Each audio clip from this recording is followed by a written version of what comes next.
All right, good afternoon again, everyone. We will begin Ulysses 100, a special forum and celebration of the centenary of James Joyce's Ulysses in 3 minutes. In the meantime, we would like to request that our on-site participants continue to observe our university health protocols by wearing a mask and practicing social distancing. Online guests logged in through Zoom are requested to turn off their cameras and keep themselves on mute throughout the duration of the program. Again, we will begin at 2 p.m. Thank you.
Good afternoon, everyone. This is Ulysses 100, a special forum and celebration of the centenary of James Joyce's Ulysses, organized by the Irish Embassy, the Ateneo School of Humanities, and the Ateneo Institute of Literary Arts and Practices.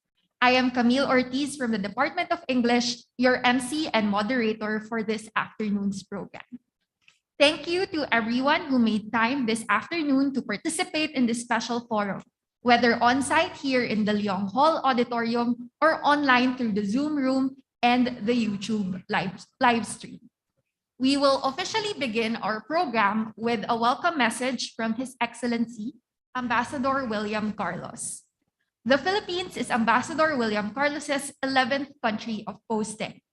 Before Ambassador Carlos entered the Irish Department of Foreign Affairs, he worked in Asia, Africa, and Eastern Europe with different international NGOs working mainly in areas of conflict. In 1997, he joined the Department of Foreign Affairs, bringing with him his knowledge of complex conflict environments. A seasoned ambassador, he has previously served as Ambassador of Ireland to Mozambique, accredited to Botswana and Angola, and most recently, Ambassador of Ireland to Uganda and accredited to Rwanda. He also served in Tanzania as Deputy Head of Mission from 2005 to 2009. In 2021, he was appointed with the important role of opening the Embassy of Ireland in the Philippines.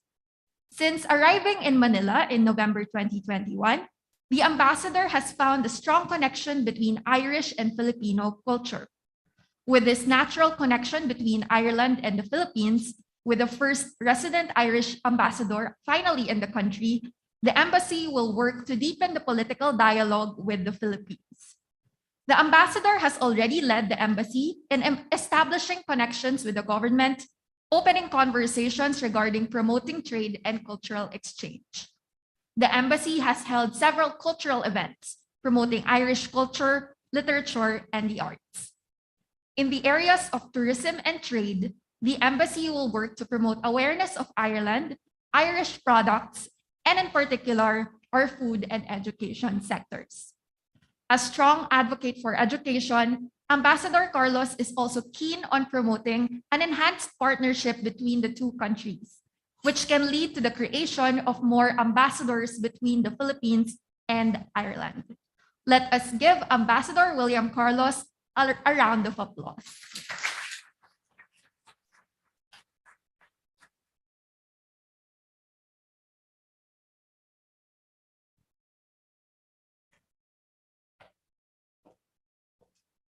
If you don't mind me just removing my mask, social distance enough. So, and thanks very much for that lovely introduction. Made me sound a lot more impressive than I really am, but there you go. Just to welcome people today, especially Dr. Maria Luisa Vilches, Vice President of the Lawyer Schools, Dr. Jonathan Chua, Dean of the School of Humanities, and Dr. Priscilla Angela Cruz, Chair of the English Department. I'd also like to welcome as well Dr. Richard Barlow, Professor Dominic C, and Professor Vincent Garcia Groyon. Most welcome. And of course, everyone here today, those virtually and those here attending, you're all most welcome. And to some of my Irish community, you're welcome as well. It's great to see you here. It is an important year. It's a year that we celebrate the centenary of the publication Ulysses. And James Joyce is often referred to as a modernist writer, reshaping the mold of literature in his time, and of course, that of writers today. It is very clear that Ireland, joining the State of Nations 1 month before the publication of this novel, was really not ready for this book. Ulysses up until the 1970s was described as a dirty book. It's also clear that Joyce wanted nothing to do with Ireland of 1922. We became a nation in January 1922, and of course the book Joyce was published on his 14th birthday in February 1922. But I think today the story is also different, where Joyce is celebrated not only across the country, but also across the world. How different Ireland has become, a nation that Joyce, I hope, would have been proud to associate with. Similarly for Ireland, Joyce is one of our iconic authors, one that we as a nation readily connect with, and how different official Ireland has become when in 1941, when Joyce died, the Irish ambassador to Switzerland did not even attend his funeral. While Ireland never officially banned this book, it could only be purchased with great difficulty, even in the late 1960s. One famous author recalled attempting to buy Ulysses in the mid-60s from several bookstores in Dublin, finally found one bookstore that was willing to sell a copy upon request if one seemed to have reached the age of majority, provided that one made the request in a suitably quiet and grave voice. It would then be retrieved from the back room, furnished in a brown paper bag, and passed over to you, ensuring that no one could see you involved with this transaction. And really, oh, how times have changed. As John McCourt said in an article in the Irish Times recently, Ireland was once very dismissive, then overtly possessive of James Joyce, but today Ireland has got its balance right. Today we are very excited to share with you the joy and beauty of Ulysses. This is a book that Joyce started writing in 1914, I hope I got the big date right, and was finally published in 1922. Ulysses is one of the most detailed and affectionate portraits of a city in all of literature, yet Joyce wrote none of it there. He wrote this novel while he was living in Trieste, in Pula, Zurich, and Paris. As Joyce said to his wife when he completed the novel, and I'll put in his Dublinese accent, "Now, my darling Nora," that's his wife, I want you to read over and over all that I've written to you. Some of it is ugly and bestial. Some of it is pure and holy and spiritual. All of it is myself. In creating a book that is honest in its acceptance of the portrayal of life, both in the tiniest and the greatest of scales, Joyce hoped that in one example, the universe could be captured. Of course, he modestly once said that the demand that I make on my readers is that he should devote his whole life to reading my works. Well, I know some of you here have, so there you are. In Ulysses, Joyce tells the story of a single day. This will all be gone through in more detail later, but from many different points of view. And I'm delighted to listen today to the different perspectives and the different contexts that the speakers will bring to you of Joyce's novel. We have here today, as I said, Dr. Barlow, who has kindly joined us from Singapore and will set the scene for our discussion. He will address the question, where do we begin in this? And will help to orientate us as we prepare to delve into the unique parallels in the Filipino context. We are also honored to be joined by Dr. Dominic C, who will guide us through his thoughts and connections between Rizal, Joyce, and the Jesuits, something really interesting to hear about. And the reverberations of Joyce in Filipino literature would then be discussed by Dr. Vicente Groyon. It is an honor to hear from the experts in the region to learn about how the novel Ulysses has traveled through space and time to be with us here today, and how a modern Filipino audience might engage with his work. I will end with a very apt quote from Joyce. He made many quotes. And he said once, I put in so many enigmas and puzzles that will keep professors busy for centuries arguing over what I meant. And that's the only way of ensuring one's immortality. And how right he was. Thank you very much.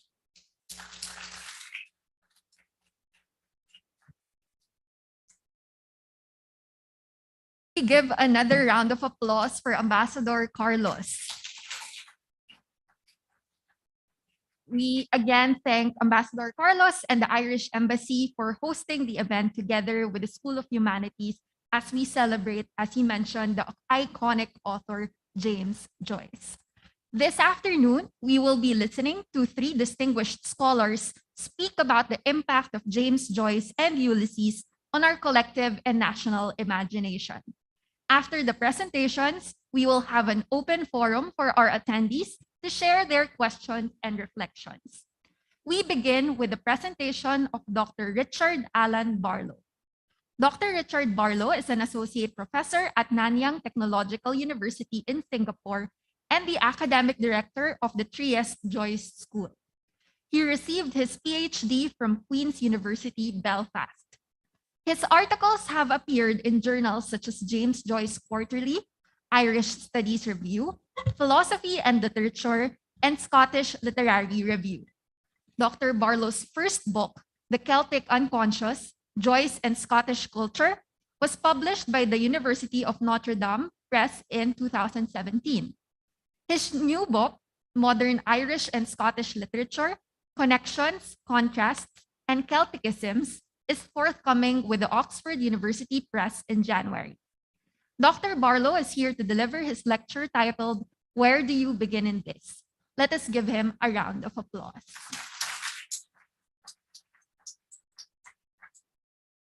Thank you very much for that introduction. Can you hear me okay? Yeah. First of all, I'd like to say Guruv Mil Amag with to the Ambassador and the rest of the embassy team for inviting me here, and to Dr. Chua for organizing, and to the university for hosting this event. Let me get my slides up. Okay, so I thought I'd use my 20 minutes just to suggest some strategies for getting into Ulysses if you've never read it before, if you're unfamiliar with the work. So this is called, Where Do You Begin in This? Which is a quote from the text itself.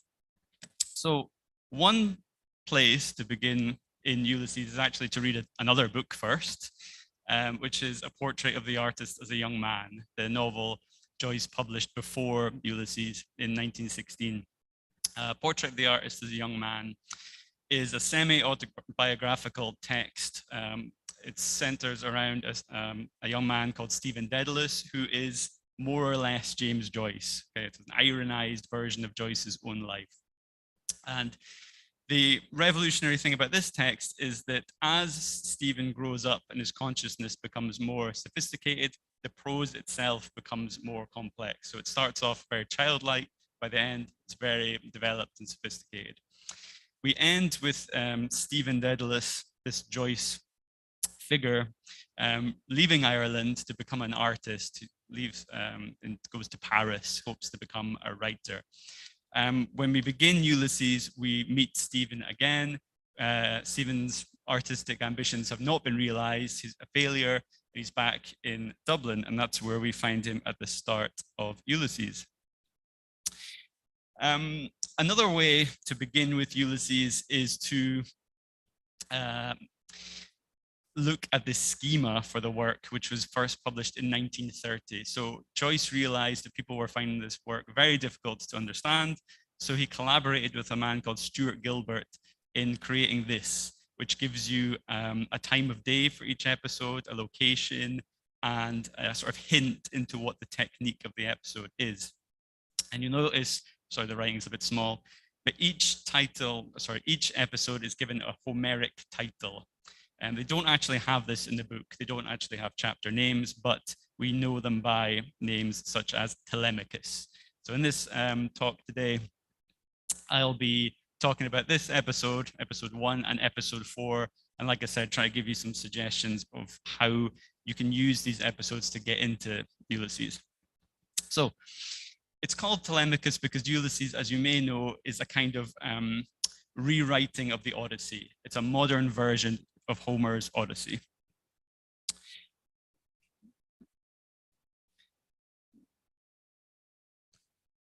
Bear with me one second. So this is from Jerry Johnson's introductory notes in the Oxford World Classics version. It says that the Odyssey opens after an invocation to the gods in media res, in the midst of things. Athena, in the guise of Mentes, king of Taphos and Odysseus' friend, travels to Ithaca to find Telemachus, Odysseus' son, and to urge him to seek his father and his own fortune. She finds Telemachus worrying about his father, wishing he would return to disperse the overbearing suitors who have gathered in an attempt to woo Penelope, Telemachus' mother and Odysseus' wife, and so acquire his lands. So what Joyce is trying to do here is trying to make a modern version of the Odyssey. And Stephen, the character from A Portrait of the Artist, who is sort of Joyce, reappears here, and he is Telemachus. He's like a modern Telemachus. The people who are trying to steal his lands, well, the person who's symbolically trying to steal his lands is a man called Haynes, an Englishman living in Ireland. I'll come back to him in a second. The other main character of the first episode is Buck Mulligan, who is a kind of usurper figure. So he is like the suitors from the Odyssey in that he's trying to take over Stephen's role, in this case as an artist. Okay, so now I just want to look at some actual excerpts from the text to try and give you an inkling into how the text works. So he peered sideways and gave a long, low whistle of call, then paused a while in rapt attention, his even white teeth glistening here and there with gold points, Chrysostomos. So this is the first example in Ulysses of something quite important, the intrusion into the narrative of somebody's own thoughts, okay? So we have standards or third person narration happening here, and then this funny word, Chrysostomos, which means golden mouthed. Now, this must come from the mind of Stephen because he's the only character with the kind of classical training to know what this word means. So when we're reading Ulysses, we have to be constantly aware that there's more than one voice happening. Sometimes it's the narrator, sometimes we get direct access to the consciousness of the characters. Okay, a cloud began to cover the sun slowly, shadowing the bay in deeper green. Just make a mental note of that because I'm going to come back to it later. Have you the key, a voice asked. Now, I mentioned this one because keys are a key symbol in Ulysses, because the book starts off with a question of ownership, not just who owns this tower where the episode takes place, but who owns Ireland, all right? I'll come back to that in a second. Stephen is the Telemachus character in this episode, as I mentioned. His father isn't missing in the way that Odysseus' father is, but his mother is. He's in mourning for his mother, who is haunting him, as this excerpt shows, like a zombie. And in the text, Stephen has to sort of literally confront the ghost of his mother and kind of banish her. But just for now, I want to draw your attention to the fact that he's in mourning. And this links him to the other central character of the book, Leopold Bloom, who we'll come to in a minute. Okay, sorry. So yes, this is Stephen being in mourning, confronting his mother. Okay.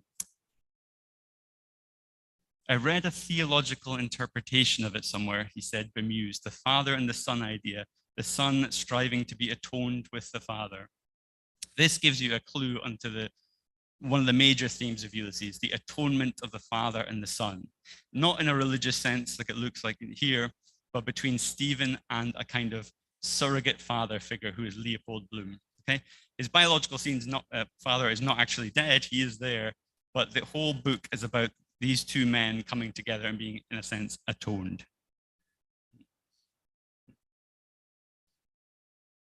Okay, I mentioned the issue of ownership, and the first episode takes place in a tower, a military tower, symbolic of British rule in Ireland.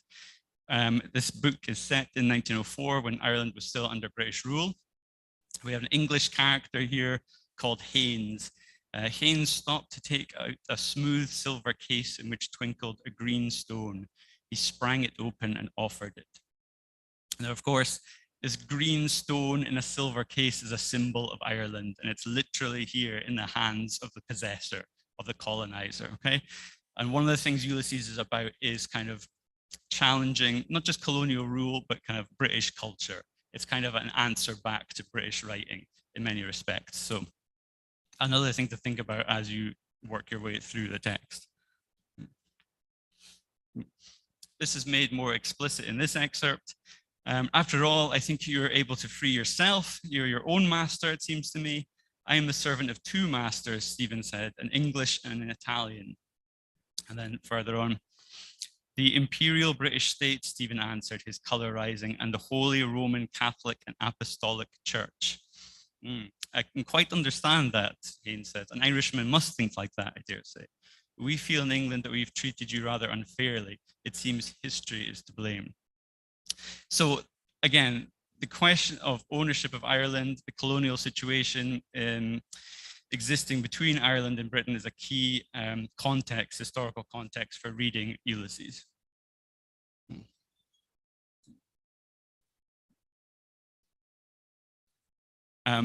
So Haynes, this English character, continues. He says, of course, I'm a Britisher, Haynes' voice said, and I feel as one, I don't want my country to fall into the hands of German Jews either.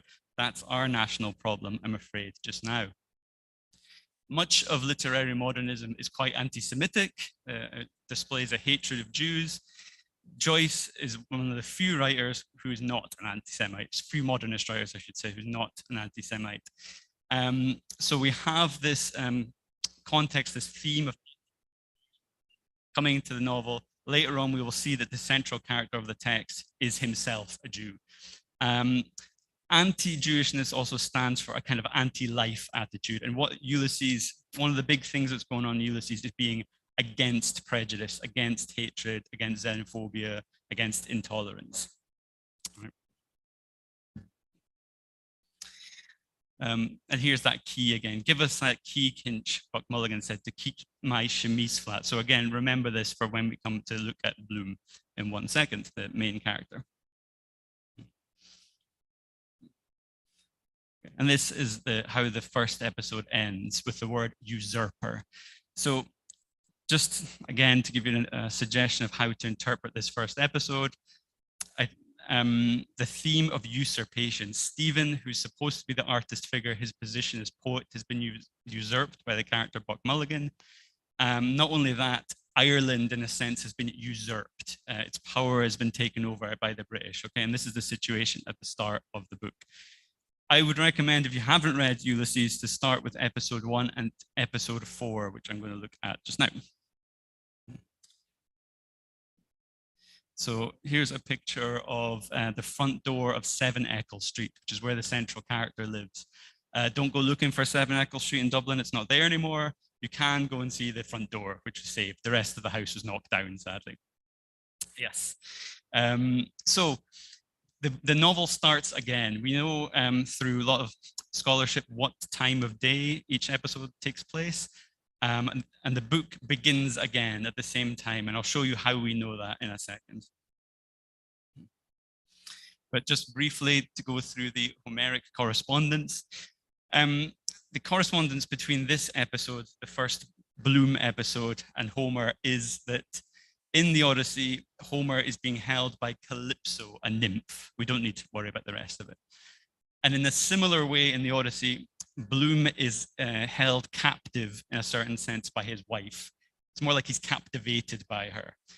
Even though he knows that on this day that the novel is set, she's going to cheat on him, okay? She has a male suitor going to come round and pay her a visit. And Bloom knows this and goes out of his way to allow that to happen, which is one of the kind of central mysteries of the book. Why does he do that? So Bloom is Odysseus. Bloom is the Ulysses character, a modern version of him.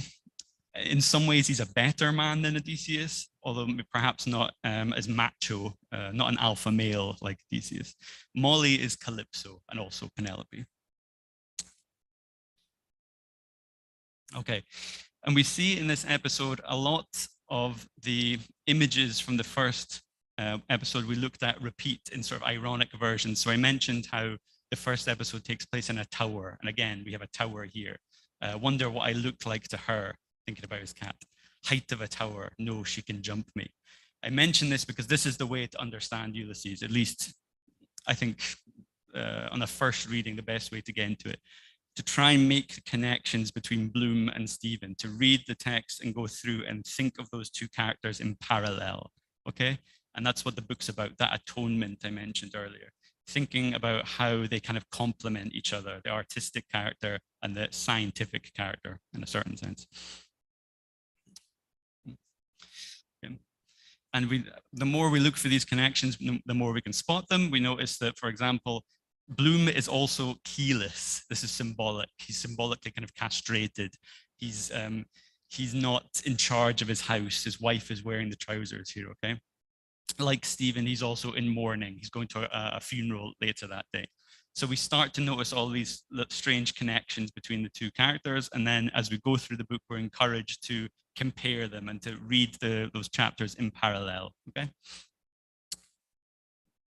I'll skip this one for just now. So I mentioned earlier, or I asked you to keep a mental note of this one. A cloud began to cover the sun, holy, slowly, holy. So in the first episode, a cloud goes over the sun, it affects Stephen, and we have it reported in a fairly kind of poetic way because that suits the character of Stephen Dedalus. In Telemachus, Bloom is not a poet. He's much more of a kind of everyday type guy. He sees the same event and he thinks, sorry, the first one, sun, holy, slowly, holy. So he thinks about it in a kind of childlike way because that's the way his mind works, whereas Stephen, the second one, it's much more poetic. So that I mention that not just because it shows us the two different minds of the characters, but it tells us something about how we should read this book. And critics have called this parallax, okay? Parallel is a very important word for Ulysses, but also parallax. The effect by which the position of an object seems to change when it is looked at from different positions. So in that instance, I was showing you two characters on different parts of the city seem the same thing. They're not aware of it. We know from reading this that we can tell that these things are happening at the same time. They must be experiencing the same event. And then we're encouraged to think about how these two different people relate differently to the same thing.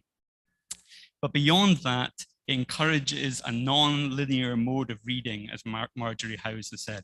Okay, it means that Ulysses, we can't read from the first page to the last and expect to get that much out of it.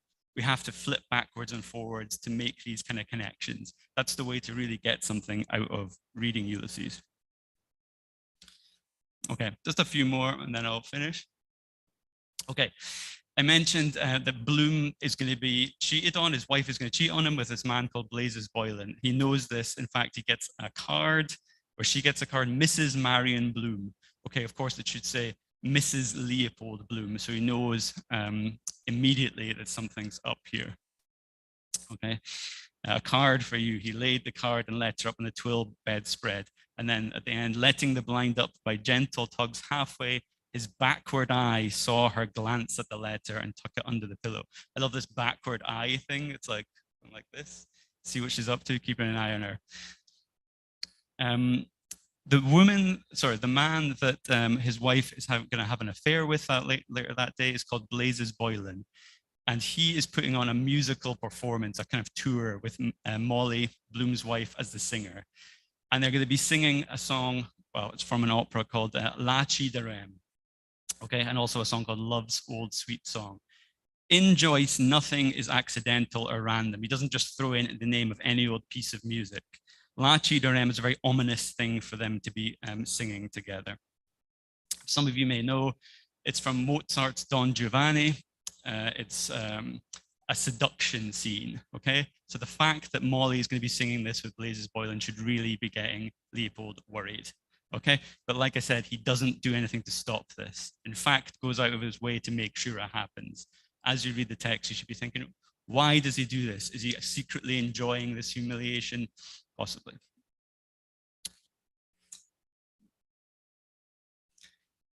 This is a kind of key clue Joyce is giving us into how to understand the text.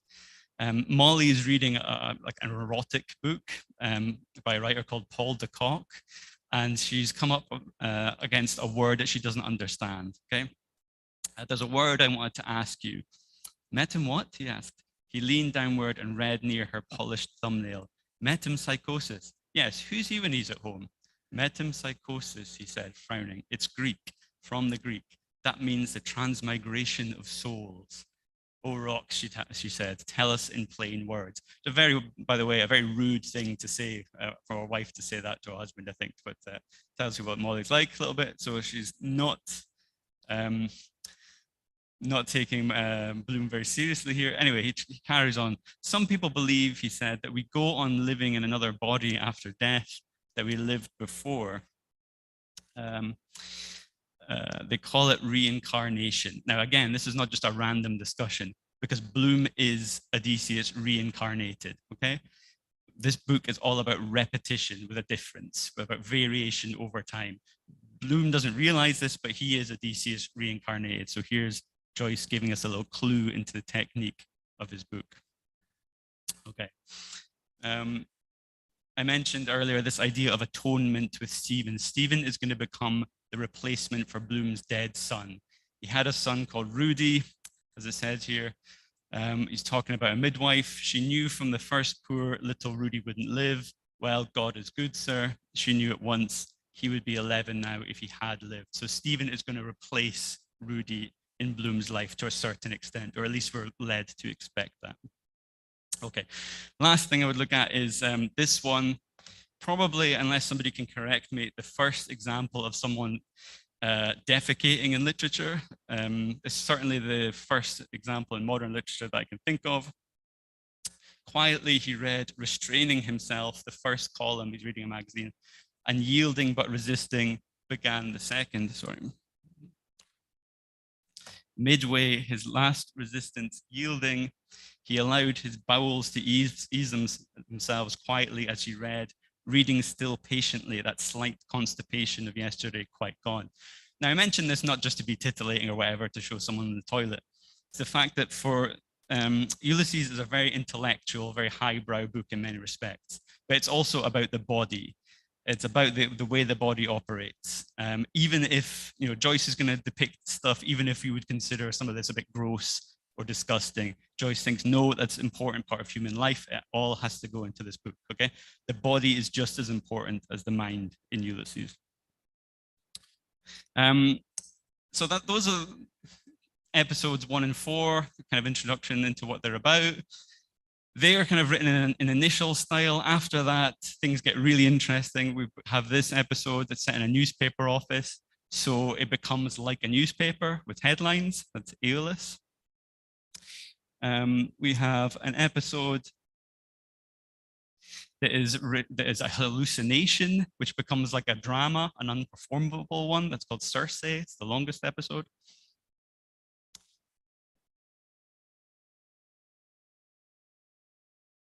Enjoy this nice transition, slow fade. Ithaca, which is a catechism, a series of questions and answers, maybe my favorite episode.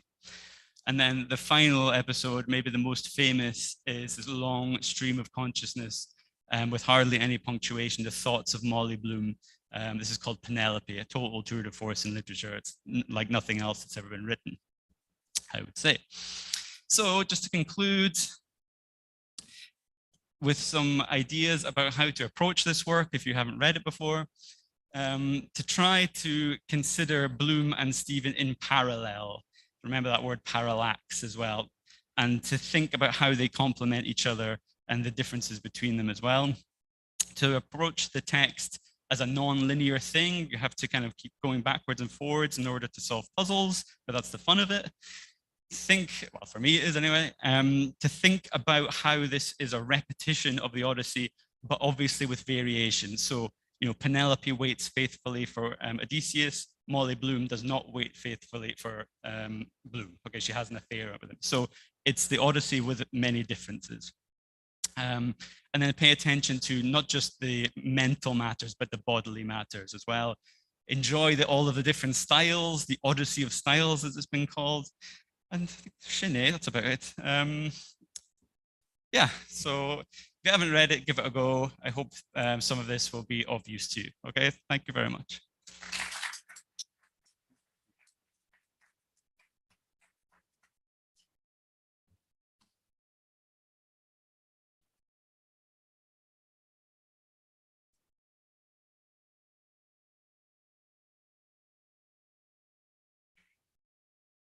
Hello. Okay. Thank you very much, Dr. Barlow, for sharing with us your comprehensive introduction into the different voices in James Joyce's Ulysses, and for the helpful tips for reading the parallax and repetitions embedded in the novel. We now move on to the presentation of Professor Dominic C. Dominic C is an assistant professor at the University of the Philippines, Diliman. His research interests include Philippine and Indonesian literature, Southeast Asian radicalism, and digital humanities. His collection of stories, A Natural History of Empire, won the Critica Cultura or Ateneo de Manila University Press First Book Prize and was a finalist for short fiction at the Philippine National Book Awards. Professor C is here to deliver his lecture titled Sins of the Sons, Jose Rizal, James Joyce, and the Jesuits. Let us give him a round of applause.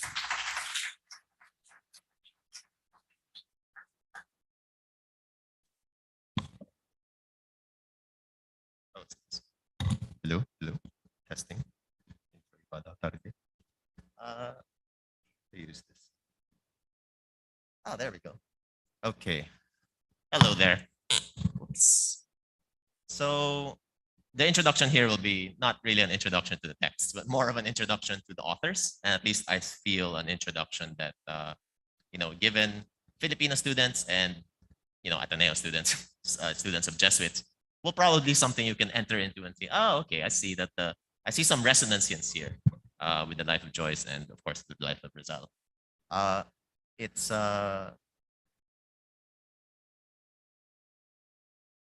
There, so these are the figures, right? So now you can give faces to, well, the figure on the right is Joyce. That's probably his most handsome portrait. There are others. And then the figure on the left is Rizal. So they have quite a number of interesting similarities, actually, on the surface level when you see them. For one, they are in their respective countries, at least in the present, generally considered one of the, if not the best or most genius writers, perhaps, is one way to put it. Maybe a little more contentious with Joyce, given his history with Ireland. But with Rizal, it's pretty clear in the Philippines. But they have other similarities if we go back to their history. So one, they were both, as kind of implied, educated by the Jesuits. And in their history with the Jesuits, it's quite interesting. They were model students. They were generally seen as the best student, some of the best students in their class. They were both members of the, you might not be familiar with this, the Sodality of Our Lady. So it's kind of like a religious organization that was often created in Jesuit schools. And they were both considered high-ranking members of each during their effectively their high school years. And then afterwards, they both left the church, became apostates, were generally considered heretics. And there was huge controversies between the relationship between the church, the state, and of course, them themselves as artists. Rizal famously had this retraction. Joyce never retracted. Joyce stayed against the church. When he died, his wife Nora actually refused to let him have a Catholic funeral. She refused to let the priest give him a Catholic funeral because she said, I couldn't do that to him. So these are interesting parallels in their lives. At the same time, or rather, okay, so we can look first at that. At the same time, they have a very ambivalent relationship with the Jesuits themselves. So on the one hand, you get lines like these. So the left is from Rizal, talking about how the Jesuits basically are, yeah, they bring some progress reluctantly. On the right, we have Joyce. And this is a letter that Joyce wrote to his brother where he calls the Jesuits black lice, a reference to, well, basically like the parasitical relationship that the church has with the country, or something like that. And he's talking about the nomination of the Superior General. You see here very, very strong criticism, right, and disdain against the Jesuits. The left one in particular, Rizal. This is quite famous because when Rizal returned to the Philippines, the first time he returned to the Philippines after writing Noli, this was the passage specifically that Jesuits complained about. How could you portray us like this? We're not dragged into progress. We bring progress. And Rizal's like, really? Not really when you look at Europe. So this is one image that they have of the relationship that you can have. At the same time, you get lines like these, right? So Rizal very famously was saying that without the Jesuits, I would not be who I am. And he actually says that on multiple points, both in his youth and later on. And Joyce says something very similar, actually, in different words. Both saying that the Jesuits were very, very important to his youth specifically, and the way he thinks, the way his mind is structured, and also that he retained a certain kind of gratitude and gratefulness for them throughout his life. Italo Svevo, another modernist writer, pointed to that specifically. He said, interestingly, Stephen Daedalus, the character introduced earlier, was kind of like a Joyce avatar. Stephen Daedalus was much more mean to the Jesuits in his writings than Joyce himself. That's what Svevo said. So this is the ambivalent relationship that I want to explore, basically. And what I want to show just, for the rest of the presentation is just trying to figure out why this ambivalence, where this ambivalence come from, and what can we kind of pull out of it? What can we think? What insights can we gain from this? So let's start with the good stuff. Let's start with the positive aspect, right? So these are, this is obviously this Ateneo on the left. Oops, this Ateneo on the left. This is not the Ateneo that Rizal went to, right? Because Rizal went to Ateneo in Padre Faura in Manila. But that is the school, effectively. On the right is Belvedere College. So this is one of the 3 Jesuit schools that Joyce went to. But amongst those 3 schools, this is probably the most important one as far as his relationship with the Jesuits are concerned. Both more or less secondary schools, and especially in terms of the impact that they had in their lives. That's where it mattered most. The Jesuits are very famously, if you have any knowledge about the organization, the Jesuits are famous for their education. So they, among all the various orders in the church, they're not the only ones who had no education, but they were one of the earliest to create a systematic method towards how to teach students. It's called the Ratio Studiorum. And that one was, it was one of the first systematic methods of education created, period, not just within the church. And it was also very much influenced by when the Jesuits came into existence. In other words, it's very much influenced by the Renaissance. So which is when the Jesuits were born. If you compare the Jesuits as a religious order to many of the other big religious orders in Catholicism, like the Dominicans, the Franciscans, the Jesuits came much later. They were born during the Renaissance, and this would have a very big impact on how they created their education. So obviously you have the old scholastic classic tradition. You teach Aristotle, you teach Latin, you teach philosophy, especially logic, and Aristotle as interpreted by Aquinas, stuff like that. But because of the Renaissance, because they came out during the Renaissance, and the Jesuits themselves, most of them were university graduates. If you know a bit about their history, a lot of them met each other in the University of Paris. They were also seeing all of these newer ways of teaching, and they were seeing the Renaissance humanism movement that was happening at the time, which put a big, heavy emphasis on the arts, on the reading arts, not just Christian arts, but whatever culture you have, if the arts are there, literature, theater. Jesuits are actually pretty famous for theater, at least for 200 years. Poetry, all of that was a crucial component of the formation of a person's mind. So they had that kind of second tradition to lean on because of the time they were created.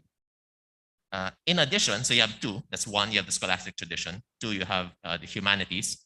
And the third was an emphasis on the sciences. So you have that here, it's the Renaissance. The sciences are kind of getting a revival.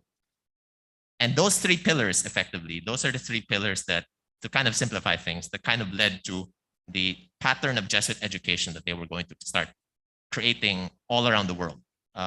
There's some flexibility depending on when they came, but generally that was the pattern that they set up, no matter where they went. And because of that, we get two students from different parts of the world, in colonies in different parts of the world, right? Ireland was colony of Britain, the Philippines was colony of Spain. You get a very similar educational model. I just realized you cannot see the one on the right. The one on the right, this is basically a report card for James Joyce in Belvedere College. Yeah, so it lists Latin, Greek, French, English. He has some chemistry, etc. The one on the left is Rizal. Rizal generally was a better student, at least a more consistently good student, got excellent in everything, which kind of actually shows the influence that he got, because what he found very important for Rizal, as you will see, like if you read through his letters, was yes, the humanities aspect, of course, he became a writer, but also the sciences. And that was what stood out in the Philippines for Jesuit education. They were teaching the sciences well as compared to the other schools at the time. In Joyce's case, he didn't really care much about the sciences. If you see, actually, as he gets older, his science grades plummet, and basically he doesn't care. But he cares a lot about the languages. He cares a lot about the classical tradition and obviously the humanities. So his grades in Latin stay pretty good. He would win awards, actually, not just awards within the college, but awards that were celebrated across Ireland. He would often rank very highly in his Latin, for his English performances. And so you see there, again, it's the different traditions that were both in part of the Jesuit organization that these two different students kind of held and were influenced by. Even the example earlier, the first example that Richard gave for the stream of consciousness that appears in Ulysses, the golden mouthed Chrysostom, which is a reference to John Chrysostom of one of the doctors of the church, and is kind of like famous for how he babbles. And it's kind of a snide remark, actually. It's an insult to Buck Mulligan to call him that. But you see that entire reference is just there. It's just lodged in Stephen Dedalus' mind because of his training in the Jesuit colleges. Okay, so that's their world, right? This is what they mean when they say that my mind, I was very much influenced by the Jesuits. They showed us what is best and beautiful for Rizal. It wasn't just Rizal. In the case of Rizal, it wasn't just him who was highly influenced by this. In one of the early newspapers of the Malolos Republic, after the revolution, they founded the Malolos Republic. They actually explicitly state there, they set the Jesuits aside from the rest of the church. And very famously, the Philippine revolutionaries, at least in the core, in the Tagalog regions, tended to be very anti-clerical. They tended to be very anti-church because of the relationship between the church and the colonial structure. But the Jesuits are set aside because the Jesuits taught them the sciences, and which became very important for many of the early revolutionary leaders when they were like forming their ideas, trying to figure out a better way to set up the system. This, though, this is the good stuff. So this is where you see, this is where the appreciation comes from. But there are other elements here, and this kind of already will introduce us to the problem.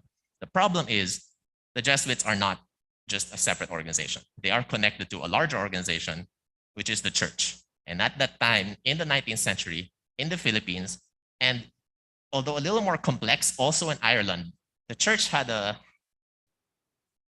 its issues, basically, to put it kind of a little more politely. The 19th century was a kind of a tense time. So in the Philippines, we're aware of this. In the Philippines, we're aware of the problem as the church being allied with the colonial state, and therefore the church tended to defend the colonial state because they relied on each other for power. At the same time, there was a larger context. In Europe at this time, you had basically, it was a lot of revolution. It was a lot of the influence of many new movements that were coming out since the 1700s. So the rise of the liberal movements, nationalist movements, socialist movements, especially. And at the time, the church, to kind of oversimplify things a little, the church was feeling very under attack and very scared for its future for all of those reasons. And so basically at that point, the church became an extremely, how would you put this? An extremely reactionary organization. They tended to very explicitly ally themselves against democracy, very explicitly ally themselves against ideas like freedom of speech, freedom of religion, freedom of expression. This, for example, is from it's a syllabus errorum, which is it's like a syllabus of errors. That's a translation that was published by the papacy in 1864, where it lists down errors. It lists down things that are not good, things that the church officially condemns, such as that every man is free to embrace and profess that religion which, guided by the light of reason, he shall consider true. Freedom of religion. Another error, the Roman pontiff can and ought to reconcile himself and come to terms with progress, liberalism, and modern civilization. Error, that's bad. Right? So this is, the church explicitly aligned itself with often the most reactionary movements at that time. And this is the church that, especially after 1848, the revolutions of 1848, which is the revolutions that came just before first Rizal and then later on Joyce was born. So this is the church of Rizal and Joyce. This is a church that's actually quite different from the church after Vatican II.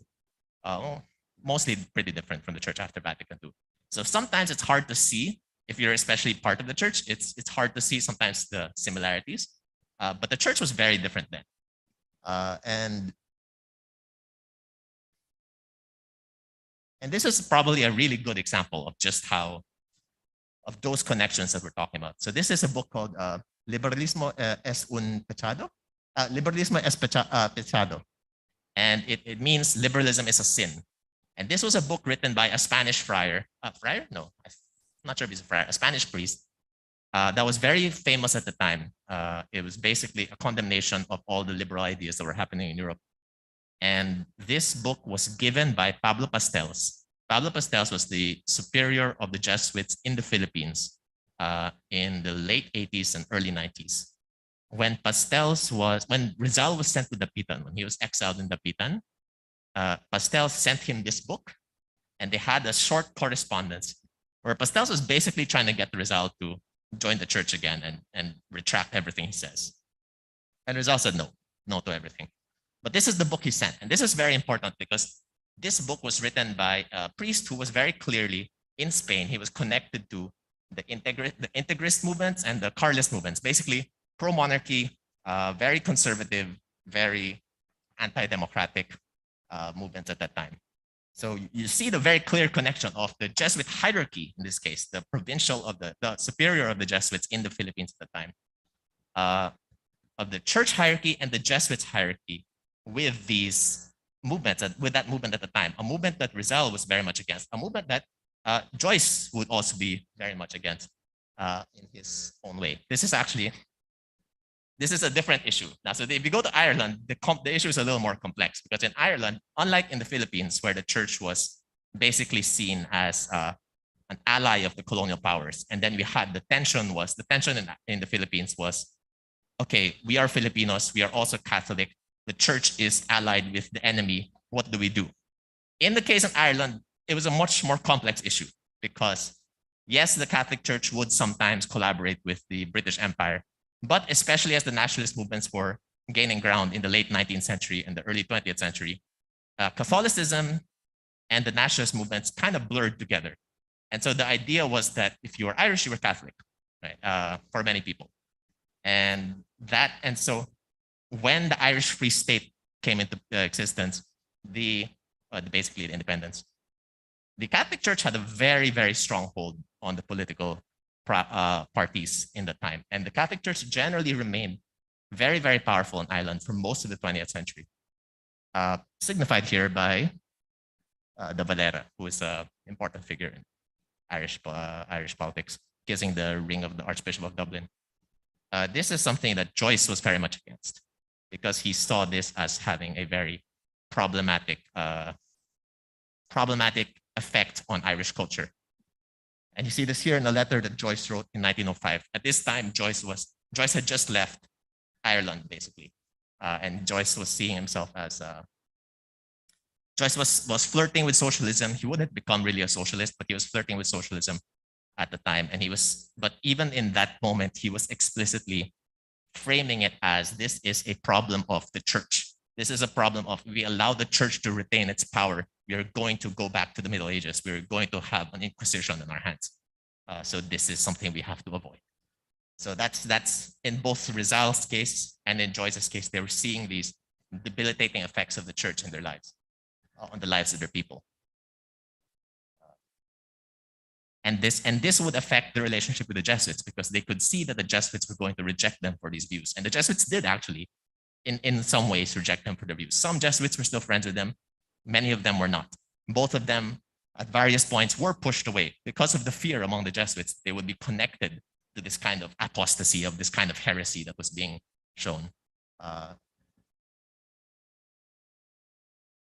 So what can you pull of this? So that's basically the context, right? What insights can we really gain from this? Well, for the most part, I think the insight here is that when you look at the Jesuits themselves, right? As I said, some of them were actually pretty friendly with Joyce and Rizal, even after the works that they wrote.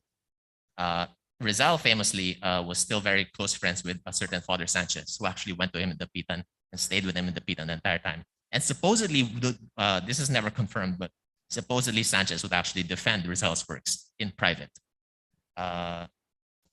And Joyce as well was often still very grateful.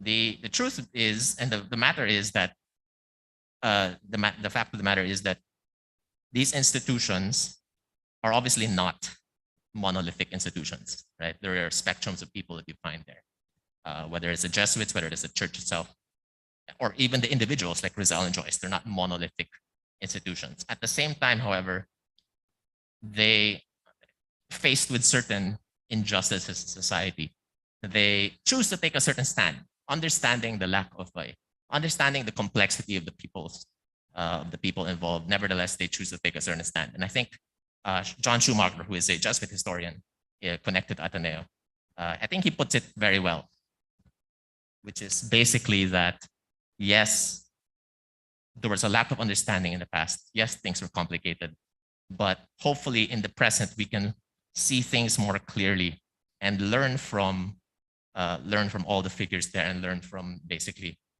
the insights that even let's say Rizal and Joyce, who were seen as heretics and apostates, but nevertheless we're pushing for a better world, and a world that perhaps is something that even now, if for example you're still a very member of the church and very faithful to the church, well, it's a world that the present Jesuits, for example, in the Philippines can learn from and ideally are learning from, which is probably the case given what we were seeing, at least the fact that Rizal is being taught in Ateneo, for example, very happily, and Joyce as well in Chloe is in Belvedere, and that's it. That's all. Thank you.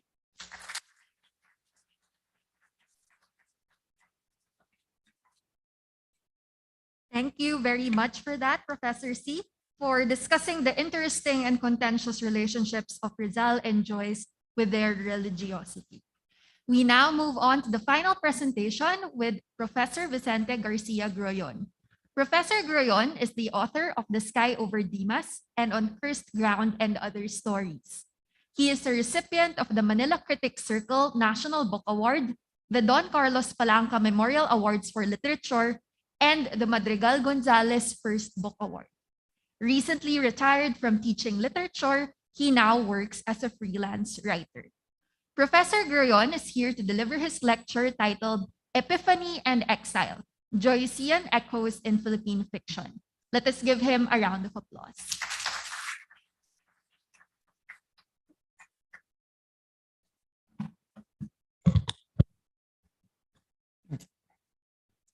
Thank you very much. I'm going to have to begin by begging your indulgence. My section is entitled Epiphany and Exile, and I had intended to focus on the short story form. But over the course of writing this paper, I realized that this path leads to conclusions that aren't very interesting, so I've swerved away from these themes.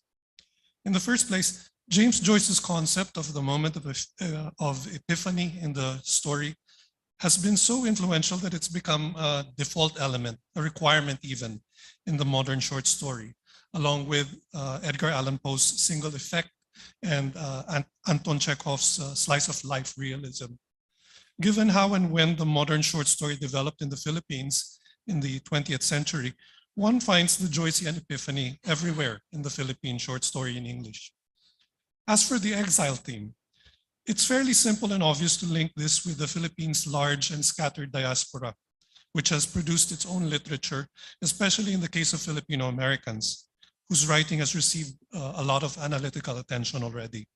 One could even stretch the definition of exile to include writers from the provinces who live and work in Metro Manila, but continue writing about their hometowns the way Filipino immigrant writers keep writing about the motherland, and the way Joyce wrote only about the Dublin that he left behind. Even Nick Joaquin could be said to be exiled in time from his beloved Old Manila. However, what is missing, though, is the kind of unrelentingly harsh critique of the Irish that unifies the stories in Joyce's Dubliners. When writing from another country, Filipinos from Jose Rizal to Elaine Castillo tend to write in romance mode, waxing nostalgic and optimistic about home and fellow Pinoys, and the harshest criticism is usually relegated to social media these days. It's almost bad form to be overly bitter or bleak about the Philippines, at least in fiction.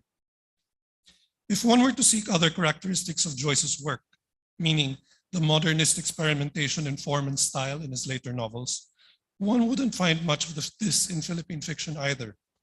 In fact, there isn't a lot of Anglophone prose writing in the Philippines that dares to experiment aggressively with language and form the way Joyce did with the novel and with English. On the whole, it seems Anglophone Pinoy poets feel more free to go down that path, perhaps because the nature of poetry demands it. But no one has attempted something along the lines of Finnegan's Wake here in the Philippines, at least not deliberately. It seems only Alfred A. Yuson has ventured into Joycean experimentation, specifically in his novel Great Philippine Jungle Energy Cafe, with its obvious nods to Ulysses. In this much shorter novel, Yuson mixes prose with drama and screenplay forms. He plays with sound, syntax, and word meanings, and deploys Joycean stream of consciousness, even ending the novel with a long, unpunctuated, and unfinished peroration, alluding to the closing Penelope section of Ulysses. However, Yuson's modernist pastiche is also shot through with self-conscious magical realism, rather like taking Ulysses and something like Miguel Angel Asturias' Hombres de Maíz and forcing them to have a baby. If anything, Filipino fiction in English tends to echo not the work of James Joyce, but the voice of Joyce's fictional alter ego, Stephen Dedalus. One of the methods Joyce was attempting in the novel, A Portrait of the Artist as a Young Man, was to make the prose of the novel mirror the intellectual and artistic development of his writer protagonist, Stephen, thereby depicting, rather than describing, the consciousness of this character while telling the story of his early life. It's often argued that in Portrait, Joyce writes about Stephen in the way that Stephen would have written at a particular age.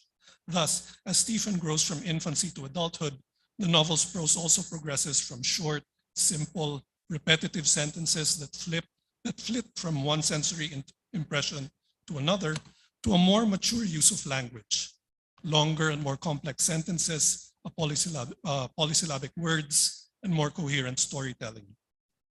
Philippine writing in English tends to be a lot like the prose style in the final chapter of Joyce's Portrait, when Stephen attains adulthood and which the writing reflects. The language is precise, controlled, poetic, and confident enough to use an appropriate colloquialism or to misuse syntax whenever necessary. Anglophone Filipino writing strives to use English in a masterly way and is often judged according to how well it rises to that standard. However, Portrait is the work of a young James Joyce.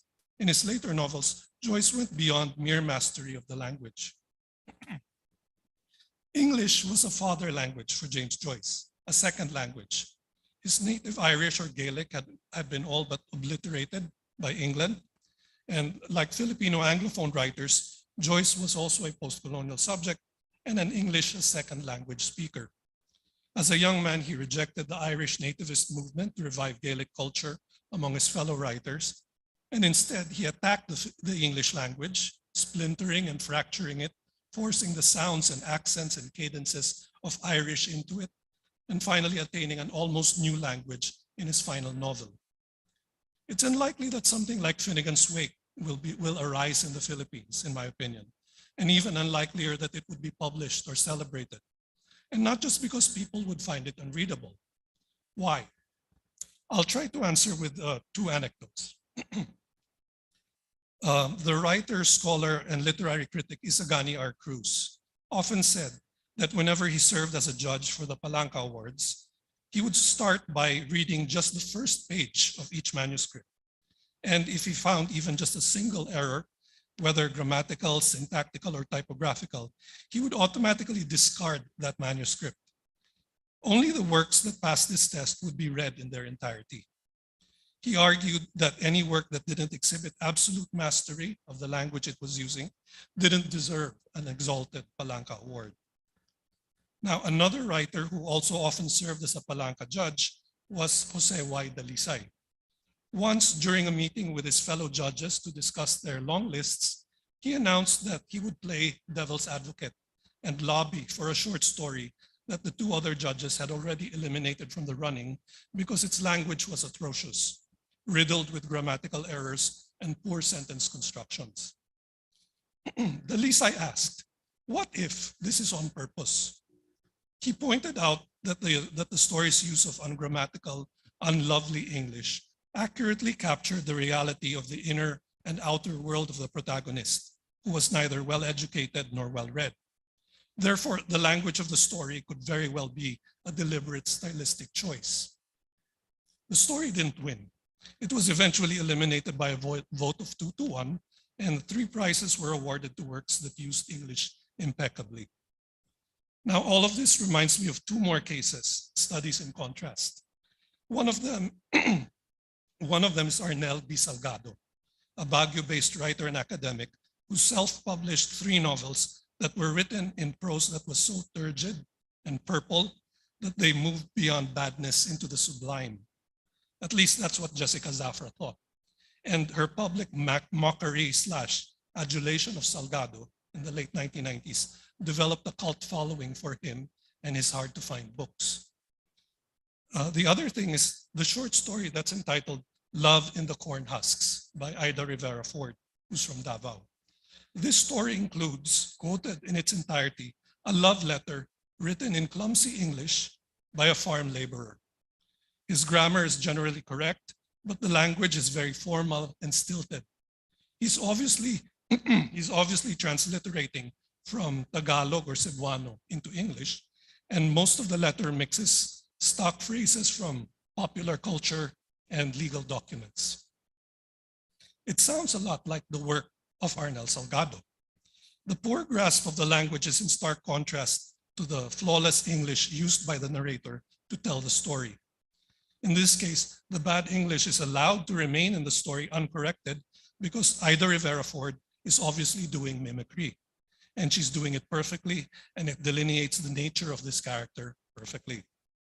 On the other hand, the naive literary stylings of Arnel Salgado, which are apparently not mimicry, would have to be edited and proofread into conformity for it to be accepted and taken seriously. A common way of organizing the history of Philippine Anglophone literature is to divide it into periods, starting with a period of apprenticeship and imitation, and ending with a period of mastery. Filipinos had already been producing excellent literature long before the Americans came, so this apprenticeship and mastery mostly refers only to language, really, and perhaps the American style, whatever that is. National artist Hemino Abad described it as going from writing in English to writing from English, with nothing more beyond this. James Joyce went much further than writing from English. Help is coming. Thank you very much. Indulge me again.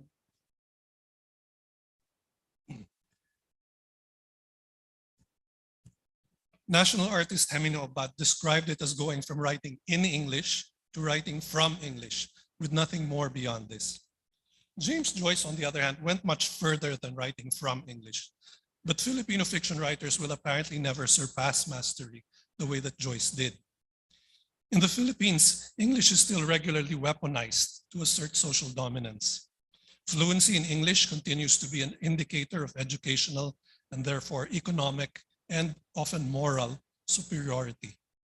Although it was introduced democratically through a public school system, it quickly found its place as a marker of the class distinctions that were carried over from the Spanish colonial period and from indigenous pre-colonial culture. We like to believe English was a gift given by the United States and that it has enabled us to become competitive in the global market. However, it's clear from the way it's used today that it was never a gift, but a tool that was crucial to ensure that we would embrace Americanization, but never rebel against it. We obediently did our best to learn and master the new language, partly to hasten the fulfillment of the promises of independence, sovereignty, and self-governance that were dangled all throughout the benevolent assimilation.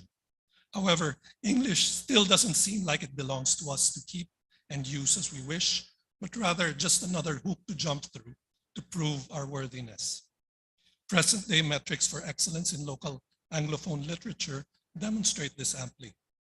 English in the rest of the world has developed so much that language proficiency tests like the TOEFL and the IELTS have become largely farcical. ESL speakers who are expected to be better at English than native speakers who freely mangle their own language. It's been over a century. It's been over a century since we learned English, but we've yet to produce a writer who reshapes English like James Joyce, or even a milder version like Salman Rushdie. Perhaps someone like R. Samora Linmark and his novel Rolling the R's could qualify, but Linmark emerged out of the Hawaiian Phil-Am community, and the pidgin English that he uses in his novel is specific to that milieu. On the other hand, it's also true that we have absorbed English into local languages, including the national language, the way that we did with Spanish. We've also assembled enough linguistic idiosyncrasies into something that can be called Philippine English. Taglish has become the de facto national language, and these days, if you ask a Pinoy to speak in either pure Tagalog or pure English, it's likely to elicit terror and paralysis. We've also reached a point where it's difficult to enforce linguistic divisions because categories in literary contests or between categories in literary contests or publications. In popular fiction especially, it's perfectly acceptable these days to switch back and forth between English and Tagalog and Taglish in both dialogue and narration. Leaning too heavily toward one language makes the text seem too dense or deep for the average reader. I've felt for many years that the most interesting and exciting fiction writing is being done not in English, but in the Philippine languages. If someone similar to James Joyce were to emerge here, it would have to be among prose writers writing in Philippine languages. Or perhaps just writing in spaces away from the literary establishment, spaces that have less rigid strictures and that could allow books like Alan Navarra's Girl Trouble, for example, to exist. Thank you very much.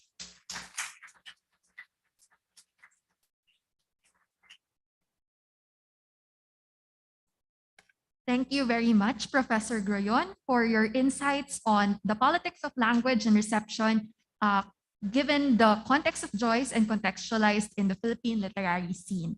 So now we would like to invite our three speakers, Dr. Barlow, Professor C, and Professor Groyon, to come here on stage and sit here in front. And it is now time for the audience, both on-site and online, to respond to our speakers' insightful presentations.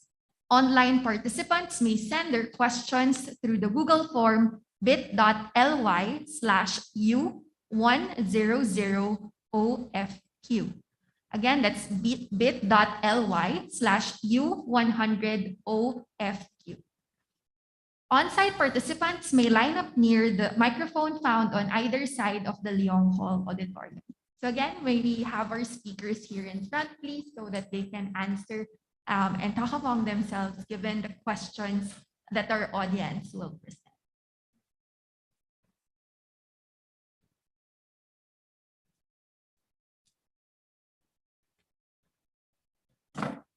So again, on-site participants may just line up near the microphone.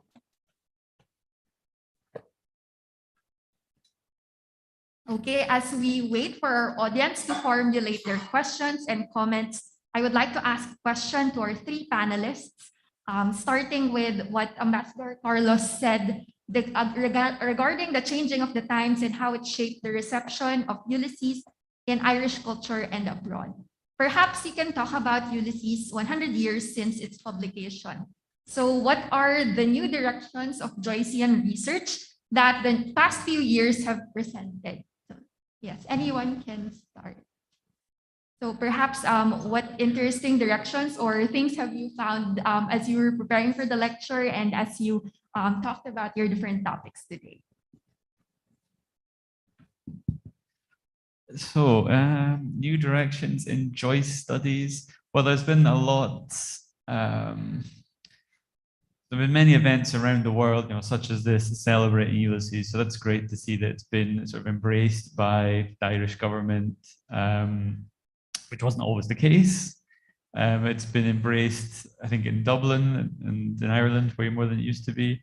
So that's one thing. In terms of research into it, one big, perhaps surprising turn in Joyce studies I've noticed is a non-human turn. I mean, we're so used to thinking about Joyce, and Stephen and Bloom and Molly, but there's actually been a lot of attention in Joyce studies towards the animals in Joyce. You wouldn't think this is a big thing, but actually they're there.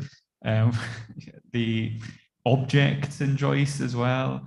So that's one big thing. I think we moved on from, in the 90s, there was a big sort of post-colonial era in Joyce studies. And I think that we've kind of done that now. So we're trying to move on into other areas. And the non-human is one it's actually generated a lot of really interesting work.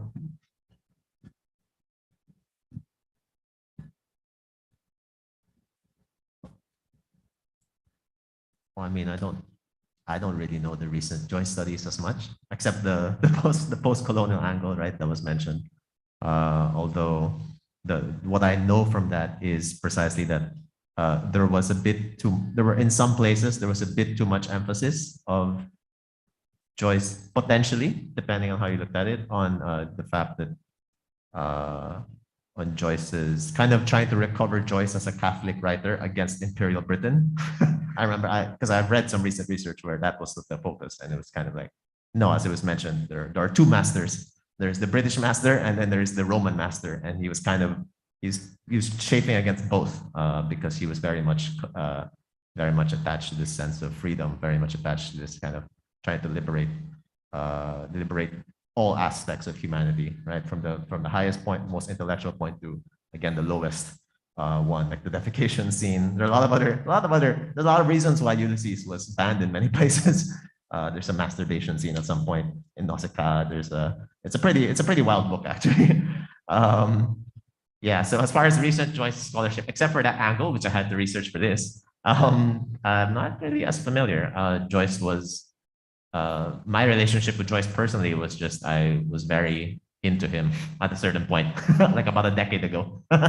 So that's when I read a lot. That's why I read Ulysses. That's why I went through all the works, except Finnegan's Wake, which is a nightmare, from which I will never awake, I think. So, but yeah, that's I don't think I have much else to say about that.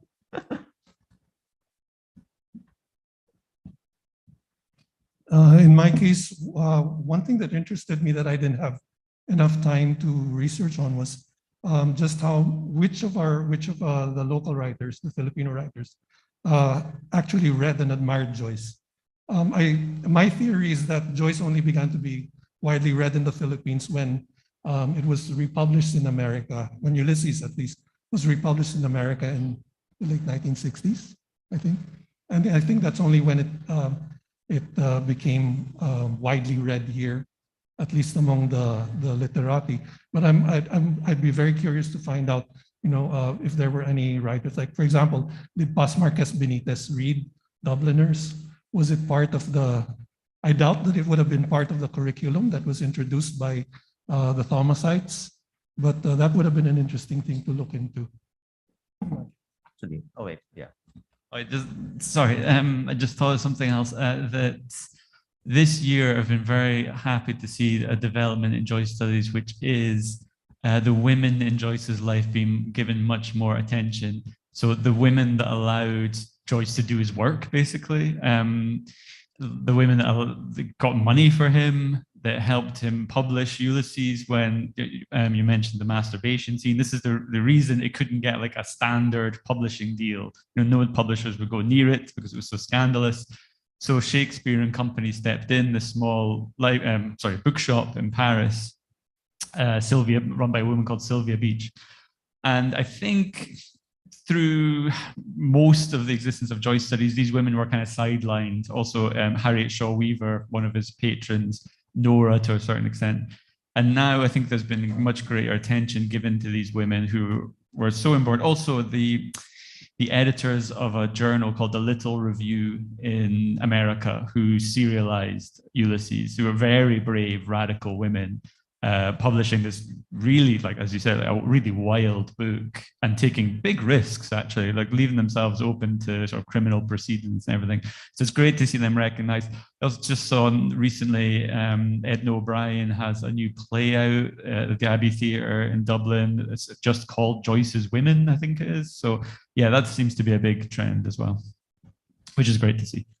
I just wanted to add, actually, because a few years ago in UP, we on the note of Philippine writers influence. A few years ago in UP, we tried to. It was a very small event. It wasn't big in any way, but we were just trying to collate kind of connections amongst Philippine writers in English as well as Cebuano and Filipino, etc. Although it was mostly English, and their connections with Joyce, and definitely the boom in the '60s. But I don't remember it so well.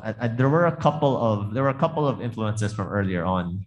I think he was mentioned at some point in the '30s, in fact, from one of the earlier influences, because it was, in the '30s, as was mentioned earlier, right? The general mentality was, oh, we're in an apprenticeship period, and so let's read all of the big writers from the English tradition, which was being brought over to us. And then Joyce at that time was already pretty famous. Joyce was, as was mentioned, the reason why the Jesuits were kind of turned away from him was because he was very famous, and he was very famous as being kind of indecent. So, which is why they refused to do anything with him. So he was famous at the time, and so it was starting to enter, but definitely not as influential as like Hemingway, or definitely not as influential as some of the other kind of like American writers that were being promoted. Yeah, if I remember correctly, I think that's what was brought up. Thank you for that. Let's have a question from the audience. Hello. Thanks for the three presentations, and how a number of tangents between Joyce and some Filipino authors were revealed and discussed. My question has to do with Joyce's sense of place, and perhaps like our own Filipino author sense of place as well.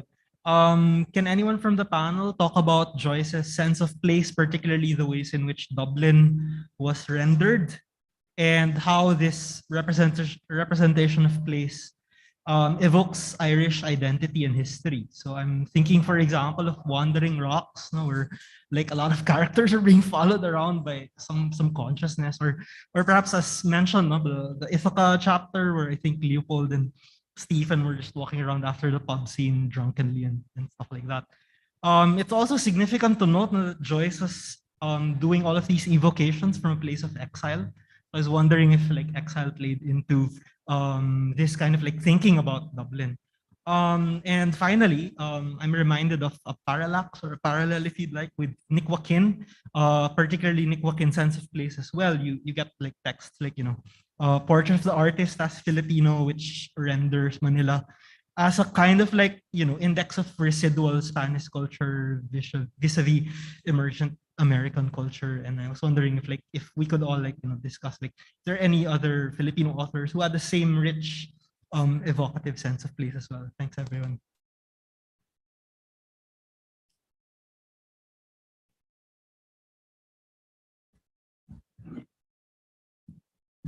Well, as far as Filipino writers are concerned, definitely. I mentioned that I decided to abandon the discussing the exile theme because when you look at a lot of Philippine literature in English, you'll find that a lot of writers are constantly writing about their own homelands from another place. So Efrain Jose and his Pangasinan, Manuel Argilia and his La Union, I'm blanking. And Liam Gonzalez and Mindoro, Gregorio Brillantes and Tarlac, for instance, they all not quite obsessively, but they all constantly return to their homelands. And of course, you also have the Filipino American writers who are writing about the Philippines, even if they're actually first generation. I mean, even if they were born in the U.S., they seem to seek out that sense of rootedness in a culture that they don't find in the United States. So it's very present. It may be related as well to realism, which has a great influence on Philippine literature. In that, Joyce evoked Dublin through an accumulation of very carefully observed details, such that it's possible to trace the steps of characters across the city, whether in Dubliners or in Ulysses, for example. There are Dublin tours that are based on James Joyce's work. So yes, I guess what am I saying? I guess what I'm saying is that it's a very common phenomenon to find writers focusing particularly on one particular place. And it could also be related to the influence of somebody like William Faulkner, for instance, who became famous for focusing on just one little corner, a fictional corner of Mississippi.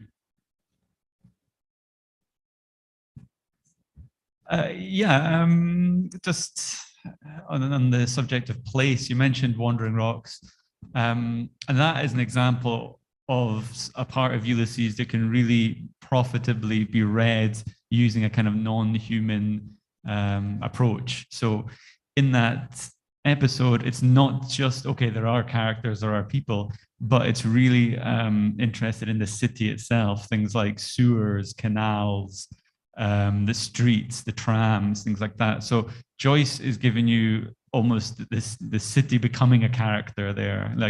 And of course, it's a particular city, but I think, like the ambassador mentioned earlier, the idea is that, in the particular lies the universal. So it's kind of every city as well. So yeah, Ulysses, there's a lot to do with individual characters, but in things like Wandering Rocks, it's really the city that becomes the character. And then if you read Finnegan's Wake, which everyone should, of course, after you're finished here, away and get it out of the library or buy a copy. You have the mountain and the river, they become characters here. So there is this kind of eco turn in Joyce criticism where we're trying to understand what he's doing with the environment, and it can be the built environment or the natural world, and they become really strong sort of presences in Finnegan's Wake.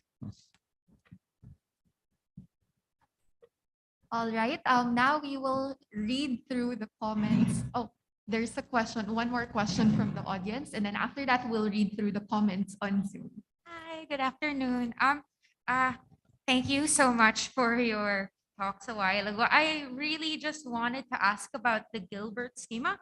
So immediately, I actually went on Wikipedia and looked at it, and apparently there are two schemas. And my question is, say going into James Joyce, Ulysses isn't exactly the most entry-level text to get into. So would you recommend that when we go ahead and venture into James Joyce literature, that we read while also mindful of that schema? Because it seems like, I'm not really sure.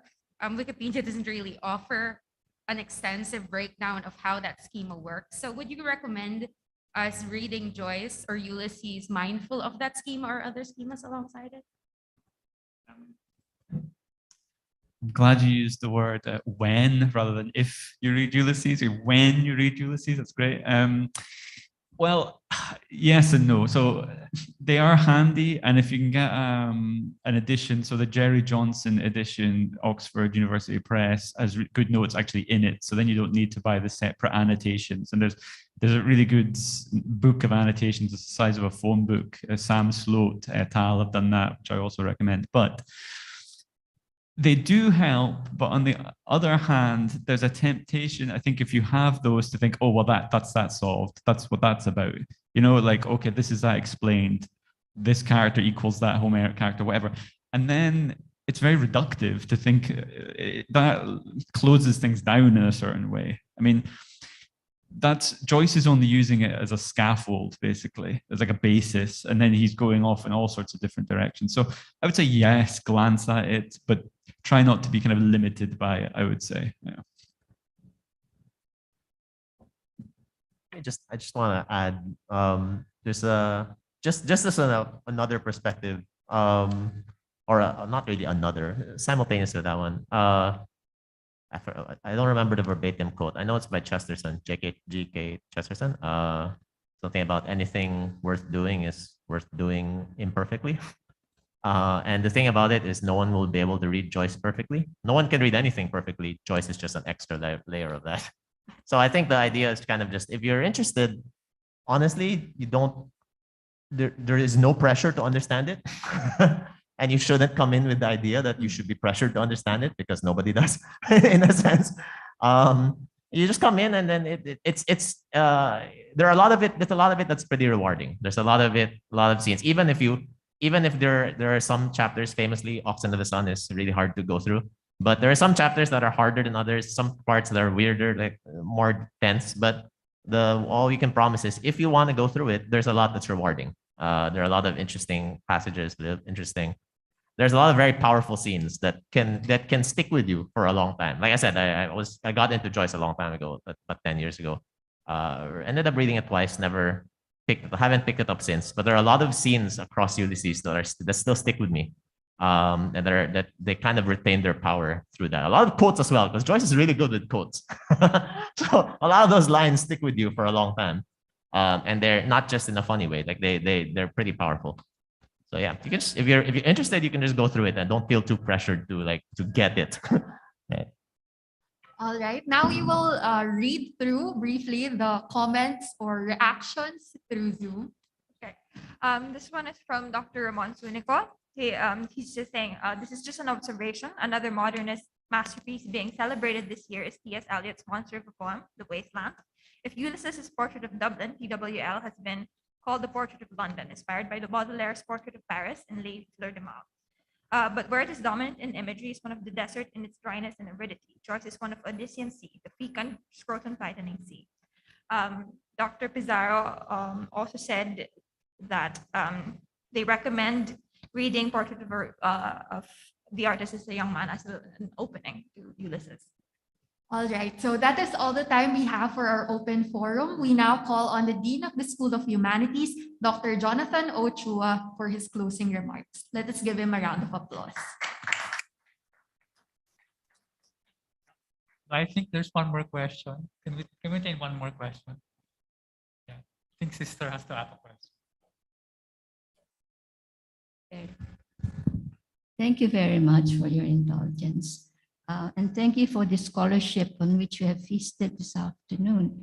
Of course, Joyce is formidable reading at any front, and very, very challenging, certainly, because even with literary detective powers you have here, challenge you very rarely meet. And I asked myself, what relevance is this challenge for the contemporary Asian reader who can be so discouraged, not having the range of the grasp all of these classical nuances. So anyway, this is just a rambling reflection. And first of all, I wondered whether Joyce shouldn't be best read aloud in that rich Irish voice. which is so magical, you know, and it certainly has such magical powers. That's one question. And then I ask myself this question of relevance, especially as the third speaker indicated, you know, our present context, and perhaps the promise of something similar can best come from our local languages instead of wrestling with the with such mastery of the English language. But I was just this afternoon I was reading Salman Rushdie's essays on truth, and he gave three models, three inspiring personages that we could hold to in our context today of truth being besieged in so many ways. And one of the figures was Harold Bloom. Now that's something to think about, I thought. The sort of subversive liberalism that perhaps is one of the few weapons somebody who is clever can use in countering the many forms of untruth that plague our society and even the educational process today. And then the other thought that came to me was one of my favorite poets is the modern Greek poet Konstantinos Kavafi. And he wrote that gorgeous poem, Ithaca, where he made the mythical figure of Ulysses a universal figure, the universal man on life's journey. He ends the poem after tracing the voyage of Ulysses, you know, in all this, as written by Joyce so wonderfully, the many hurdles. And he ends up with those lines, reaching Ithaca, he says, "And if you find her poor, Ithaca has not deceived you, for so wise have you become that by now you would have understood what these Ithacas mean." And I was wondering whether perhaps there could be a link for this particular myth for those who are in the context of countries which are developing, and for those who are coping with the challenges of post-colonial cultures. And after all, Joyce himself was famous in exile. And did he find Ireland poor? Did he? Thank you.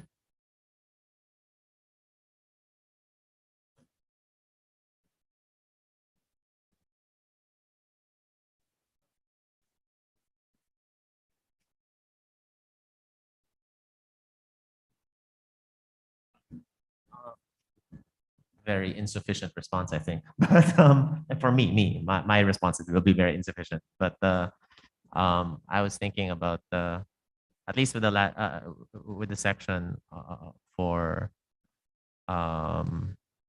thinking about the relevance of Joyce, and given our colonial context, given these things, it's kind of a funny thing. Again, going back to what I said earlier about reading Joyce without any necessary pressure to get it. I honestly don't think there should be any pressure to read him either, because I don't think there should be any pressure to read anybody really. You know, life is finite. We'll be dead soon. It's not gonna matter that much.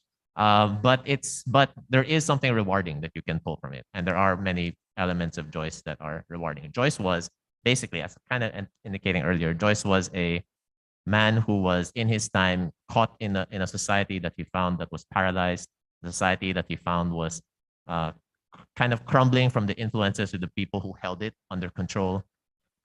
He left, but never really left. He left physically, but his mind was always on Ireland, always on Dublin, which is why even though he was in exile, Ulysses was written over the period of 9 years in three cities that were not Dublin, and all he could think of was Dublin. He kept asking his friends, send me back notes, send me back newspapers so I can be able to properly create Dublin again. It was always in his heart. And so you can see kind of that, you can see a person who is struggling with that, struggling with the love for his people, love of his country, but a country and the people who he felt also that he also hated in a sense. He actually says that in one of his letters to Stanislaus, like, I hate Ireland, I hate the Irish. Although obviously he doesn't. He's struggling with this. And in many ways, his work is showing that struggle of a love that he can never really let go of, a love for his people that he can never really let go of. But while also trying to push his people in a sense to think in a different way. There's a again, so one of the scenes that I said earlier, right, at least for me, even if you don't get it, there are many powerful scenes in Ulysses. One of the scenes that always sticks with me is there's this scene in the end of the Cyclops chapter, and it's about, I'm not sure if it's at the end, it's somewhere in the Cyclops chapter, and it's about this character named the Citizen. And the Citizen is kind of a caricature of the Irish militant nationalist movement at the time, the bad side of that nationalist movement. Because Joyce was in many ways a nationalist on this in his own way, but it was caricature of one aspect of that nationalist movement, a highly xenophobic aspect of it, and which was also related to a highly like Catholic xenophobia. At least that was happening there. And so Bloom, whose father was a Jew, right? Bloom is seen as Jewish, even though he wasn't necessarily raised Jewish. And so the Citizen sees Bloom and he shouts out, "3 cheers for Israel." And that's kind of, it's similar to the kinds of thing Rizal would experience when he went to Spain. And what Rizal experienced when he went to Spain, exiled from his country, away from his homeland, right? Is all of these in a different country, and all of the people calling him out for his race for no reason at all. Just he walks down the street and people shout, "Chino, Chino," which means Chinese, right? But he wasn't Chinese, but as far as the many Spaniards were concerned, oh, he's from the Pacific, he's Chinese. So that was happening to him. It's the same thing happening to Bloom. 3 cheers for Israel. And then Bloom responds, how does it go? Bloom responds, I think it was Mendelssohn was a Jew, and Karl Marx and Mercadante and Spinoza, and the Savior was a Jew, and his father was a Jew. Your God, Christ, was a Jew like me. Which is a very powerful like rejoinder. And again, you can see why in a very xenophobic, conservative Catholic country, many people were angry at Joyce for writing a line like that. But again, it's Joyce feeling very powerfully for his people, and feeling very powerfully for like hating and loving them at the same time, and trying to show like we have to be different, right? And we have to be better than that in a sense. And so that's one way to, I think, that you can encounter Joyce. And if you choose to read them, which you don't have to, but if you choose to read them, if you choose to go through them, that's something you will see. And I think that's something many Filipinos can identify with, that kind of ambivalent relationship with your own country. Right? That's it. I'd just like to add also something about the sound of James Joyce. Ulysses is a pretty difficult, can be a pretty difficult book to read, but there are 2 film adaptations of that novel. The more recent one, they reproduce most of the Penelope sentence uttered almost verbatim by the actress who plays Molly. I forget the actress's name, but she was in The Commitments. Anyway, hearing her deliver the words of Molly Bloom kind of helped the text come alive somewhat. It can be quite difficult to read on a page, but he was trying to make English sound more Irish, and to have an Irish person utter those words, to hear the lilt and the sway of the accent was very helpful in helping the meaning of those words come alive.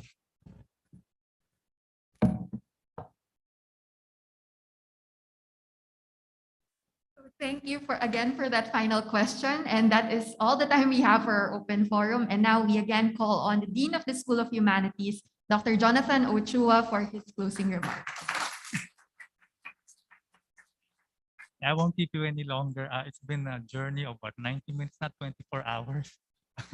Just 90 minutes, but very educational, at least for me. This is just going to be a list of thank yous. First to the embassy, William Carlos, the ambassador, Brian, and Paul, yeah. The Ateneo, what is this? The Ateneo Institute of Literature and Practices, the European Studies program, which got us together. the first time. The Department of English and the Department of Fine Arts for what? Sending students, bribing them to come here. I don't know what the teachers did, but they came. The Rizal Library for the exhibit outside. And of course, our speakers today, Dom, Vince, and Richard. The tech team headed by Mike Tagasa. And the guests who are here, still here, the guests in the Zoom room, the guests on YouTube. That's a parallax experience, I suppose, right there. I hope that this forum has encouraged you to rejoice before the end of the world. And maybe like Stephen Dedalus, what did he say? To forge in the smithy of my soul the unformed conscience of my race, like Rizal. Yes, that's all. Thank you very much. So again, we thank all of these people and these departments and of course the Irish Embassy. Let us continue our conversations in the Leong Hall roof deck where snacks and refreshments will be served. Everyone is also encouraged to visit the Rizal Library's exhibit of the Ulysses manuscript facsimile. Good afternoon, everyone.